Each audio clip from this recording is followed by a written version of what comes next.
Votre attention s'il vous plaît. Cet élément est en ligne là. Contactez-nous pour savoir s'il est aussi disponible en la langue de votre préférence. Veuillez aussi noter qu'il est en audio uniquement, dépourvu de ce fait d'image originaire. Évangileéternel.com, le site de l'Évangile éternel. christequality.com. Les cieux sont à la portée de votre main, juste par un simple clic de la souris. La rubrique Pasteur et thème vous convie de suivre en ce moment Le bien-aimé de Jésus-Christ et des saints. L'apôtre Cassius Josué, ministre de l'Évangile éternel. Redoutable défenseur de la saine doctrine. Auteur de plusieurs enseignements. A confié l'Évangile à plusieurs. Une vraie référence généalogique pour beaucoup. Grand missionnaire de l'Évangile éternel partout dans le monde, il est nommé même là où il n'a pas mis pied. Plus de 30 longues années dans le ministère. Suivez-le tous les jours sur évangileéternel.com, le site de l'Évangile éternel. Là, vous y trouverez tous ces enseignements disponibles en texte, en audio et en vidéo, classés et ordonnés. Pour donc retrouver l'ordre de ces enseignements, nous vous conseillons de suivre ces vidéos depuis sa page sur notre site plutôt que sur YouTube. Bonne édification au nom de notre commun Seigneur et Dieu Jésus-Christ. Amen. Ésaïe chapitre 45.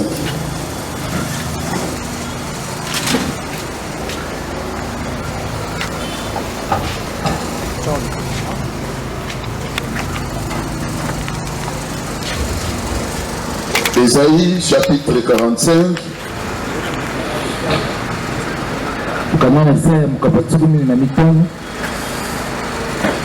Tokobanda likolo.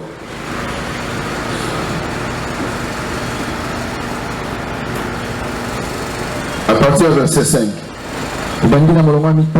Je suis l'Éternel. Nazali Yahweh. Et il n'y en a point d'autre. Mosusu azalite. Hors moi, il n'y a point de Dieu. J'étais saint avant que tu ne me connaisses. C'est afin que l'on sache du soleil levant au soleil couchant que hors moi il n'y en a point de Dieu. Je suis l'Éternel et il n'y en a point d'autre. Je confonds la Matthieu verset 7. Je forme la lumière. Je crée les ténèbres. Je donne la prospérité et je crée l'adversité. Moi l'Éternel, je fais toutes ces choses. Kolo apambola litanga na vanda.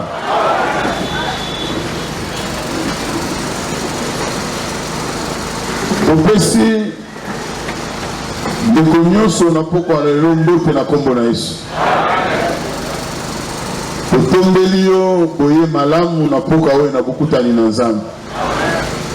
Sauf que koya na yo tango na tango mpona kokutana na Nzambe kosala yango habitude moko ya mabe te.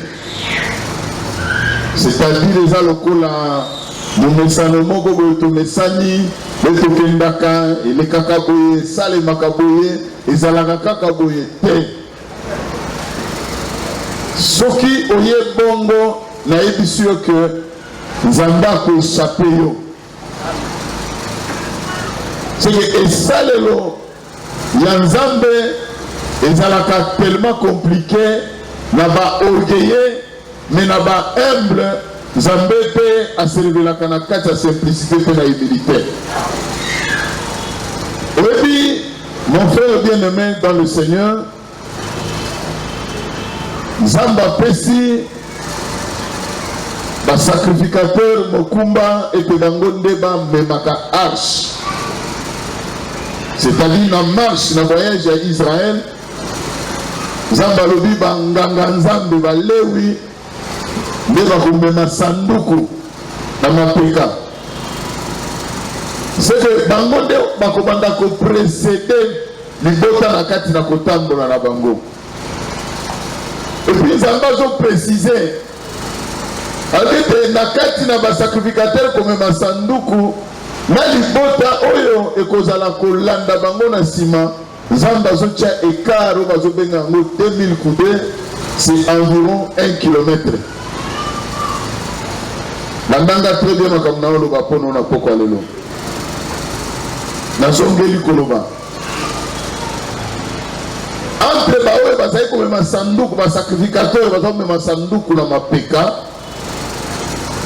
bango bazalaki koprécéde koya liboso ya libota bazalaki nde kolanda bamemi ya sanduku me nzambe atiaki mobeko na ye entre bamemi sanduku na liboto bakolanda bamemi sanduku. Il faut écart, distance ezala environ 2000 coudées, c'est environ 1 km. Est-ce que vous avez très bien? Bato bazolanda bamemi sanduku bazalaki na raisonnement te, bazalaki na lolenge ya koréfléchir, bazalaki na lolenge oyo ya bango komona te, kotambola na bango emoneli na bango pomoi na bango ezalaki kodépendre na arche ozalaki liboso na bango. Sike soki arche ntango basacrificateur bamemi arche na kotambola na bango, mon frère ma soeur, ezala potopoto ezala mai eza liboso bango bazalaki na mopeko ya nzambe na kati na bango, bayebaki ete nzambe otomema na kati ya sanduku achangeaka le temps et les circonstances. Mais libota oyo baza koya na nsima bango bazalaki kotalela kaba oyo baza komema sanduku, bango bazalaki na raisonnement te. Soki balobi tobanda na kotambola na bango, bango bazoya na nsima bamoni arche bamemi nango lokola bazokende pembeni ya mai, bakoraisonne te ke bwato eza te, tokodinda toyebi konage te. Mais bien aimé, arche yango moko eyebaki koprendre so ya ekuti kakoya na nsima. Est-ce que oza présent? Tika nkolo apambola nzambe ya na lisungi na vi na yo, ngolu na ye ebanda kosimba bomoi na yo po ete na poko na lelo ata maloba mibale okoyoka elendisa motema na yo. Ondima ete mon frère ata lobe ozwaki te tia eliki ete lelo mpe okozwa. Ondima ete soki lobi orataki liste ya bato korate yo nde eza moto ya liboso to ya suka te, kolo aza na bomoi epai na yo. Tolingi kolendisana, lilendisi eza nini? Lilendisi ezali lolenge naza koexplike ngo na bamo moko simple po okomprendre. Kolendisa balendisaka kolandisama na enseignement mpe kolandisama na prédication. Sadi ntango moto azolendisa eza moto oyo azokota na lopango babengi enseignement, eza na makambo oyo azolokota nsima akoti na lopango babengi prédication, eza na makambo azolokota mpo akangisa yango apresente epai na yo mpo makambo wana elembisa yo te, mpo makambo wana ekontinue koyebisa ete nzambe ondimeli aza kokoma kosala, nzambe ondimeli aza na bomoi, nzambe ondimeli akontinue na kotia eliki epai na ye mpo ete baye nyonso batiaka eliki epai na ye bazalaka jamais desu te. Est-ce que oza présent? Kolo apambola yo touti kotanga écriture ezo touti kotanga ezolakisa biso tolingaki lelo na poko ya lelo okomprendre ke exhortation na biso evandi beaucoup plus mingi na je forme, je donne la prospérité et je forme l'éternel. Nzambe nde oyo apesaka kofuluka prospérité oyo tozoloba awa kokende directement kotala prospérité kaka okoti na matériel, okoti na bandako, okoti na mituka, okoti na bambongo, toza nano mpenza kuna te. Prospérité tozoloba awa eza état d'âme, lolenge d'abord na yo ya kocomprendre makambo wana na kati na esprit na yo, parce que tout commence, tout le travail de Dieu commence dans l'esprit de l'homme. Zamba bandaka musala na kati l'esprit ya mutu parce que nzambe ayaka kokutana na mutu na kati l'esprit donc soki nzambe akutani na mutu na kati l'esprit mais bien aimé servir Dieu d'abord ekobanda na kati l'esprit na yo yango moni Paul azoloba na Romains chapitre 1 verset 9 alors dit le Dieu que je sers dans mon esprit.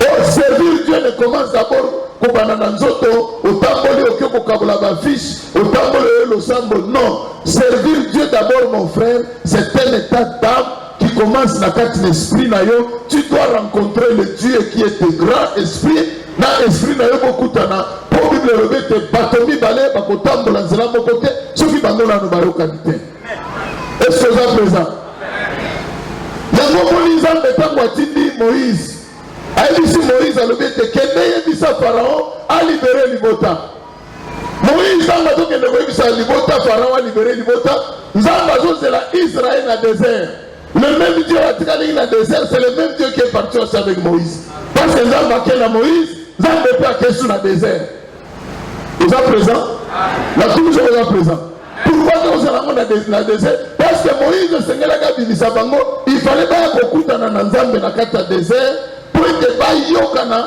ndolenge kani bakotambola bato mibale bakotambola nzela moko te soko bayokani nanu te koma yo lobe kotambola na nzambe oyebi ndenge nini nzambe akutanaki na yo te koma ndenge yo kotambola na nzambe oyebi d'abord nano nzambe yango aza eloko nini pour toi Dieu représente quoi conception na yo likola nzambe eza ndenge nini c'est ça le problème yango moni Moïse ntango ayebisi bango ete ayebisi Pharaon libere bango nzambe azozela bango na désert parce que esengelaki quelque part l'enseignement l'explication ya nzambe ase rabaisse asolola na Israël bayokana lolenge kani bakotambola mais okomona qu'est-ce qui s'est passé dans le désert ntango Moïse qui est l'évangéliste ake koyebisa Israël abima oui Israël andimaki message à Moïse. Il est sorti dans la précipitation. Je vous dis que Nzambo ataki na désert, tango azotala Israël azobima na kati na Égypte, Nzambo azotala spectacle na Nzambo azolela parce que amonaki Israël kobima na molimo te, amona Israël kobima dans la chair. Oh, lui est esprit, mais les gens bazo epai na ye, baza spirituel te, ils sont charnels. Vous voyez la complication à marche à Israël en Zambé dans le désert, comment est-ce que c'est difficile. Or, marche à Moutouna Zambé cause à la difficulté. Vous êtes présent? Parce que dans le Mbangu, ou bien on avait utilisé le mot Makash, parce que je voudrais la pourquoi on a le lot, mais c'est rabaissé pour comprendre la très bien. Kolo Apamboula. Aïe, on a dit Sungé Panayo. Après ça, il a exercé quoi que ata maloba mi parler nanga. Oyo ko simba nazo croire ndenge na hotelema boye je suis en train de dégager une force, une puissance qui est plus que le barrage hydroélectrique à Inga. Nazo croire yango. Nazo dégager yango et ce que je croire que je suis un serviteur de Dieu. Ce que je croire que nazo porter les haches na poko na lelo. Quelque chose va se passer dans ta vie. Seigneur, merci parce que nous sommes déjà présents dans la carte de Israël a été en Égypte. Et c'est là qu'il a dit en Égypte. Il y a un désert pour accouter dans Zambé. So Israël, tant que vous bima, Zambé oyo, a esprit. Israël a dit Mananzoto, parce que Israël est en vie Nanzoto. Au moment que l'esprit il y a Israël et Tikala qui n'a na Égypte. Moindre Maïkozang. Il réaction à Bango. Moindre Nzala. Il réaction à Bango. Moindre Bitumba. Pour la vie, parce que pour la Bango, Égypte et Tikala qui est un lieu référentiel. Donc, makambo nyonso kokomela bango bazo banza Égypte. Donc, Nzambe ntango azo permettre abimisa bango na Égypte, c'est pour que ba oublier l'Égypte, ba basiko ko se tourner et pas na Nzambe oyo aza ko se révéler pas na bango, bongo ba kotambola na ye. Est-ce que naza ko ba bato za présent? Betela na Jésus Christ maboko makasi.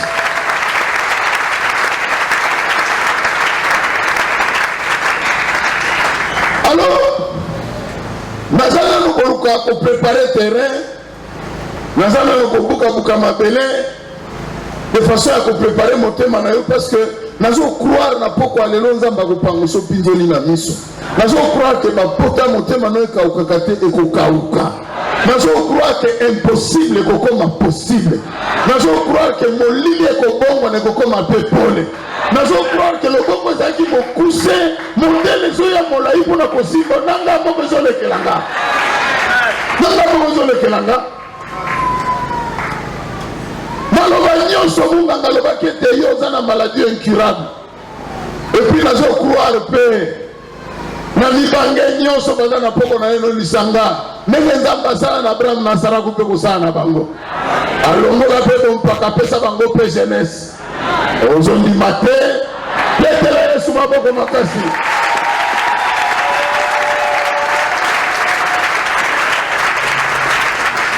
Naza koatire attention na yo. Nous avons la préparation. Nous avons préparé Milulu à Monene.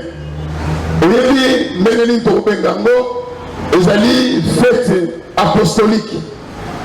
Meneni Toutaki na fête, ils allaient sur la prophétie. Si vous avez une cocotte à la fête sur l'apostolat. Mais, et c'est le mal, l'habitude à ma peine à l'assemblée des saints. Guérir quand l'air va la parole évangélique, mais la parole prophétique, la parole ce qui doctrinale, non, mais bien aimé, il suffit seulement que cela soit la parole de Dieu. Si c'est une parole inspirée, elle est accompagnée d'une force, elle est accompagnée d'une puissance pour résoudre le problème des gens. Il y a un moment où nous avons Israël. Nous avons tous la makambo nyoso, mais bien aimé, makambo tanga Israël a bikaki na nzambe dans le désert. Pour ngai na yo na poko na lelo, il faut netto tirer instruction. C'est-à-dire, tango toko tanga, tozwa mayele, pour biso to koya le sous le kola bango ba koya kite. Babini. Tango babini, babandi ko tambola na nzambe. Nzambe babandi ko sali. Quand nous avons ici, c'est-à-dire quoi? L'arche, tabernacle. Tabernacle, il nango ezala kini. Yokanga malamu ma soeur. Fongola penda matoi. Moi j'aime quand je parle. Fongola nga miso talanga. Parce que makambo no dégagé. Na malade miso pe aussi là. Okobika. Oga déjà pe kolata ni netro kolanga te. Yoka. Nzamba lobini tango wanda kotambola na répéter kaka ndenge na otikoloba nazala kati ya enseignement na osala ramassage na lokoti koto na kangisi pour na okoya ki na poko na logo sepela tala osepela olala kitoko okumisa nzambe po kolobete nzambe alingaka yo pour nani parce que me bien aimé nzambe a présent na kati l'église oui makambo ezosamba na église soko tangi Éphésiens. Et finalement, tellement que Nzamba a déployé infinie grandeur et puissance, tellement que Nzamba a s'élevé dans cette église, je même dans l'eau c'est pas dans la donké. Oui, mais ange va donké la poko à l'élo, négo kobike koleke la bango, négo kokango la main koleke la bango, négo kobima na situation koleke la bango. Mais nous avons informé que nous avons la mission dans problème des Aganzam. Nous devons faire une mission dans la vie.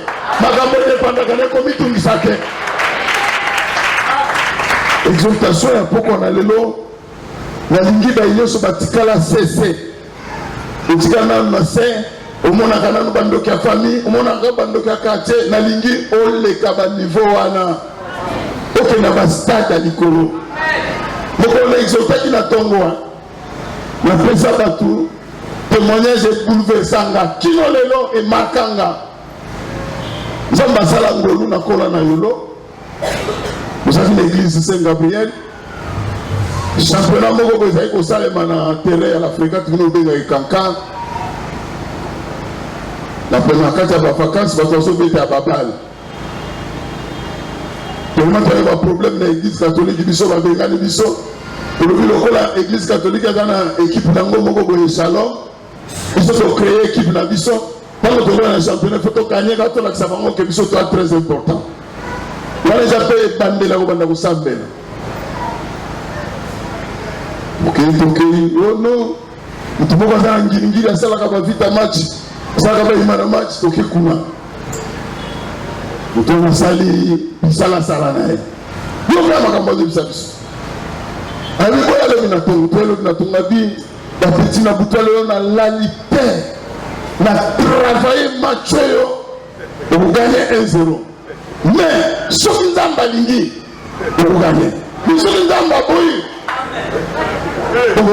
tala je vous dis que ti lelo maloba wana eresonaka nga na kati ya motema mais il faut comprendre que bato wana baya bafarceur soki ozolisa ntango nokende pa marabout tu passes ton temps pour rien tikala na église alata lokola frère na biso wana 38 ans vraiment kaka ezala na molende mon frère il passera auprès de toi que tu le veuilles ou pas à condition dans la bonne Abraham est-ce que ozolima besoin mon Abraham akolekana peu importe bane peu importe bilobaloba ya bato nzambe akipaka te naye nazwi biso ke oyebi ke nzambe anga na conseil te alandaka toli ya bato te eso oyebi yango ke eza na conseil te alandaka na ye te bakoki koloba balobi mokolo akodeside aleke epai na yo situation ekochange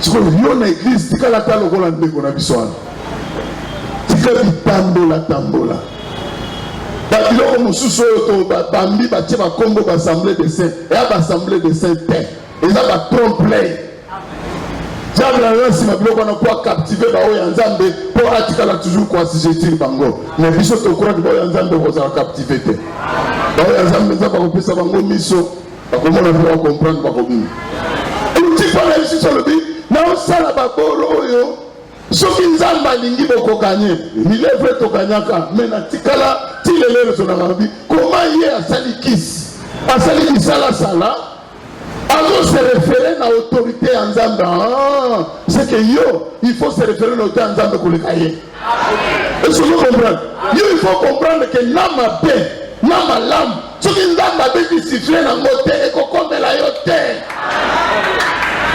ozondima bien te ozondima bien te ozondima bien te petela ya maboko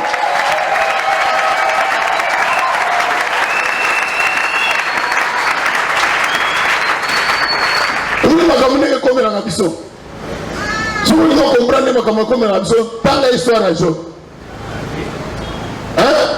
tanga histoire ya Job bisika nzambe na satana bakutanaki Job azalaki tosolola te bisika nzambe na satana bakutanaki Job azalaki bana marke na bango bakutanaka ozofungola monoko otikali monoko opolele bakutanaka ndenge nini parce que makambo nyonso satan avant asala asengaka permission pa nzambe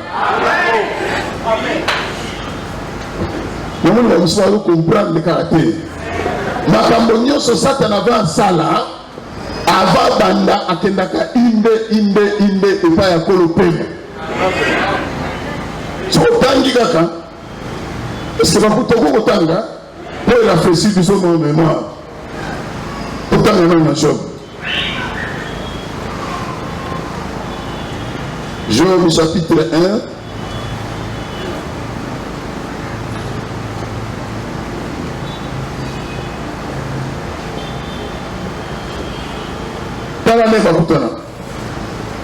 verset 7 chapitre 1 verset 7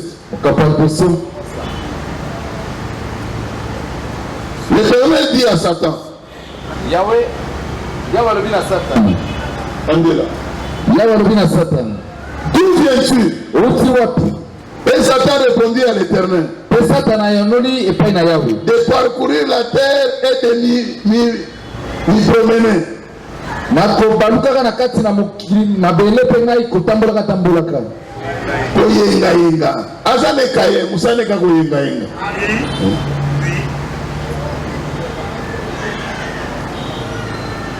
verset 8 l'Éternel dit à Satan Yahweh alobi na Satan as-tu remarqué mon serviteur Job omonaki mosali na ngai Yobo il y a personne comme lui sur la terre ezali na moto ata moko te na mabele kuna lokola ye c'est un homme intègre et droit. azali moto ya bosembo pe alima Craignant Dieu bana nzambe et se détournant du mal. pe azali kotikaka mabe. Ok, bah, solo là. Oh. Bah, solo là. Verset 9. Et Satan répondit Pe satana yaloni à l'Éternel, epai na yawe est-ce d'une manière désintéressée que Job craint Dieu? ezali mpona kozanga litomba nde yo babangaka nzambe. Ne l'as-tu pas protégé, Yo solo batela ete lui, sa maison et tout ce qui est à lui? ye na ndako na ye na biloko nyonso ezali ya ye. Tu as béni l'œuvre de ses mains Upambola misala maboko na et ye ses troupeaux couvrent le pays. pe bibele na ye tala etondi na kati na mboka. On a toujours une Satan mtaoloba. Oh. Olanda. Si que Satan a vu quelque chose, va pambola vite, pambola vite. Na tout na yo. Satan a mona te quelque chose, va pambola vite, pambola vite. Satan a moni quelque chose, va déjà béni. N'est-ce pas on a pas on a le loi, il dit que ça déjà béni. Vous en dites ma bien te. Déterrer ce qui sont à vos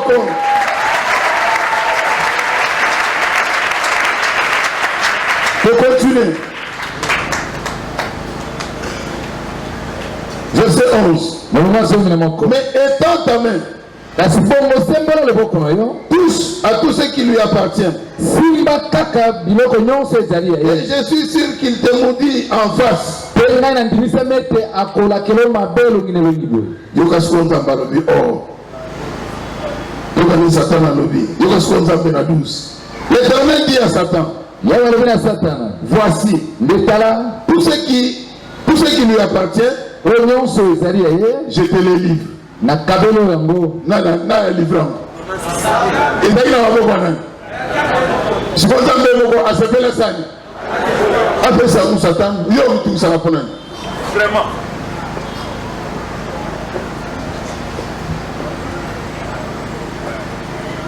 Je te le livre napesi oyo yango seulement. kasi kaka Ne porte pas ta main, ne porte pas la main sur lui. kotia maboko na yo te likolo na ye. Et Satan se retira devant la face de l'Éternel. oyo wana satana abendaki liboso na elongi na yawe. Mokolo wana nzambe ayebisi alobi simba biloko simba ndako ya Job, mais ame ya Job komeka te. Ame ya Job komeka te. Biloko na nyonso simba. Kaka ndenge aza kosola na Satana mokolo wana alata mpe nzoto aya mpe mokolo ya Israel. Ayebisanga bite banga oyo aza na nguya ya koboma na nzoto na molimo, me kobanga te oyo akoyiboma nzoto me molimo akokango te. Mwana nzambe ya solo oyo tobenga mwana ya Abraham, moto aza na évangile éternel. Il faut bima nano na baniveau ya bandoki ya famille. Il faut bima nano na niveau ya bandoki ya quartier. Pour la solution ete nzamba permettre na ba famille na biso bandoki bazala pour ba aider biso pour tomata tokoma tina élévation na biso. Parce que bato ba aidaki Joseph pour l'élévation et dans kindoki ya famille na bango. On dit magate. Awa na kitina se. Komona ngaka na révélation te, komona ngaka na ngambo musu te, mais na ozonga ko bisete Joseph pe lokola na mai na makila na kati na famille na bango bondoki pe ezalaki.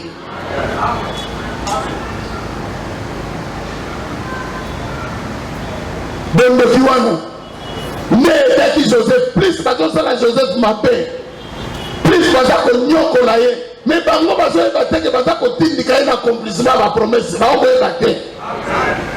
Tuyo kuzala ono tikalika ozo milela banyokolaka ngai na ndako balingaka nga te na kobima na nga na tala eza na famille moko oyo kokende ezanga kindoki eza te, eza na lupango moko te oyo na bisalasala okimi koto oyo eya lupango moko na lemba oyo ezangi kindoki olekisa no ntango veno ya pamba.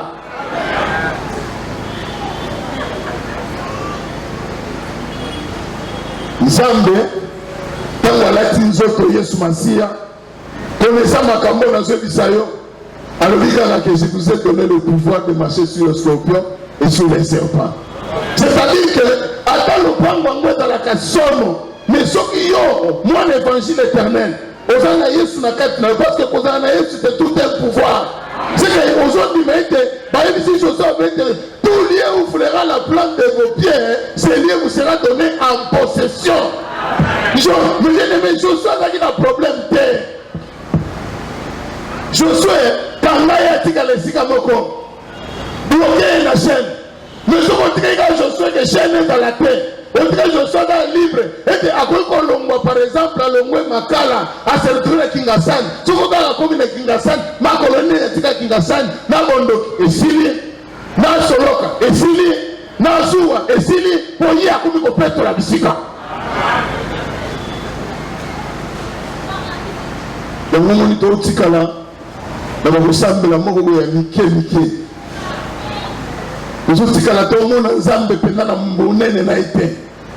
Il faut comment on va comprendre plus vite les alliés, plus pelon à mon nez les hommes à préparer pour nos alliés, plus pays les alliés, plus victoire à mon nez les alliés, plus blocage les alliés, plus vos fonds à mon nez les alliés.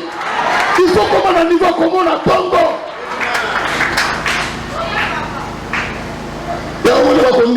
Comment on dit maman les angatines à côté pas au vanina didio mais ça na ye botambo la gane bola la resika mo boliaka ce grand message est là-bas didio zamdo okimi didio oh nzambe soka la kisio na ko ba bien en tant que frère na sœur soka la kisio que didio azamala mute c'est que nzamba ebi que makoki za na kati na yo na ndengo message na didio on va ramener à la repentance. Mais vous savez comment vous parlez? Vous savez comment les changer. Vous prononcer. Mais bien aimé, nous avons salakate, nous avons prononcé au nom de Jésus, ce que combien de fois au nom de Jésus, c'est tout simplement une force et une puissance qui est dans ton cœur. Ce qu'on dit, comme tu crois dans ton cœur, et qu'on dit qu'on libère un mot par ta bouche, les choses vont se passer. Et donc, il faut s'engager des fois, tant de fois, même comme ça la terre. Mon collègue va sonner tant qu'on a terminé le sonner, il s'est soumis. Avec Kolo, je me rappelle mon collègue.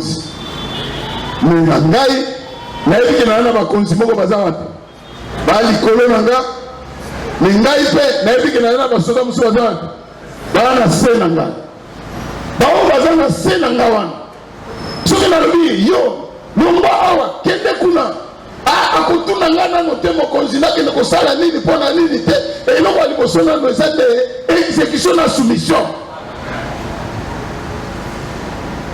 esozolanda na tout sozolanda mais bien aimé oui que tango Yesu atali kaka mutuana. Que cet homme-là a eu la révélation que Jésus est le Dieu des esprits de toute chair. Si la dame mokonzi, il y a milimo nyonso la takanzoto. Alors biso église toza bato to betali bakuma lam. L'église il faut de maquette nzamba sali. L'église il faut de maquette nzamba so sala. Na so bina no kamba job. Nyonso za Job na sadini na livre yo. Job a connaître un problème Nicolas Masumu na été. Olandanga mais ce que s'avérer que la marche na yo se retrouver que na Masumu mais bien aimé que se condamner te arranger dans Nzambe marche na continuer. Est-ce que vous comprenez? Mais la ligne na zonga eza na te sorte ya babitumba to okunda ya bamakambo ezokomela biso eza na bamakambo mosusu ezokomela biso mpona etamboli na biso ya mabe wana koluka raison te kose justifie te luka nde ose repentir omikitisa osenga bolimbisi oarrange bino na Nzambe de façon que marche no na Nzambe ezala marche kitoko naza siko wana te na naza na oyo ya mibale na oya bibale ezali obangi Nzambe otamboli na bosantu plus ozoluka kotambola na bosantu plus tu t'attires le malheur. Plus balobi rechercher la paix et la sanctification. Quand tu recherches la sanctification est belle. En recherchant beaucoup de sanctification on recherche aussi Vous allez rater. Job, hein? Ce que tu as manière à Job à se comporter. Au moment que Job a un problème. Job a dit qu'on fait même il colla banana. Ce qui banana bakei, ce qui est pas yana bango bakei qu'on fête. Job tango bazo zonga, Job a qu'on vende kimia lobi tango musu bano yo na kosakana na bango bakoki batuka ki kombo ya Nzambe. Job a dit qu'on toujours qu'on nous sacrifier pour être akoka kotiki la Satan à porte terre. C'est que ce que tu comprends, Nabino na kota la peine Job Job a fait qui porte pour Satan à côté terre. Mais nous avons fait qui Job porte pour Satan à côté des Nzambe. Pourquoi? Parce que Nzambe a déjà travaillé c'est ça na kata Job. Il a travaillé pour continuer comme ça na kata Job. Et là on est tout terre à tout le baga. Au moment où tout ça te na bim Seigneur. Salangangolo pesanga patience. Pesanga patience, pesanga patience. Yo senginin. Hein? Yo senginin. Patience. Tant que Nzamba qui a exaucé, tu as exaucé. Si on Nzamba voit besoin patience, Nzamba a besoin d'épreuve. Pour comprendre Nzamba, à qu'on permette d'épreuve, pour ma épreuve, na kati épreuve enseignement, et zali pour la patience. Organisateur que ce qu'on patience, et dans le cas là, il y a paiement, on va bien dans la français, ballonner des fois, et qui tient l'école tout la montée, continue au terre.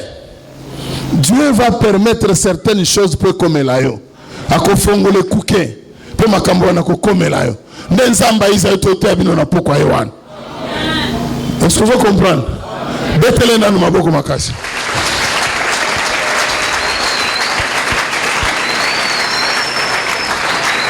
Alors, nalingaki koyebisa yo comprendre que Nzambe nde kolo. Allez, s'il vous plaît, au numéro suivant, pour retrouver la suite de ce message. Merci d'avoir suivi ce message et que Jésus-Christ vous bénisse. Si vous avez une question à l'intention de l'homme de Dieu, si vous voulez que l'homme de Dieu prie pour vous, si vous voulez vous confier à l'homme de Dieu, ou si vous voulez tout simplement bénir l'homme de Dieu, contactez-le directement si ses coordonnées sont disponibles depuis sa page. Sinon, contactez-nous et nous lui transmettrons vos préoccupations. N'oubliez pas de faire un tour à notre page évangélisation pour voir en quoi vous pouvez vous rendre utile à Christ par cette œuvre. Que Dieu vous bénisse tous. Amen. ChristQuality.com. Les cieux en un clic de la souris. Évangile-éternel.com, le site de l'évangile éternel. Christ et Quality Fondation, équilibrer la manne ramassée dans le désert de sorte que chacun ait un eumère.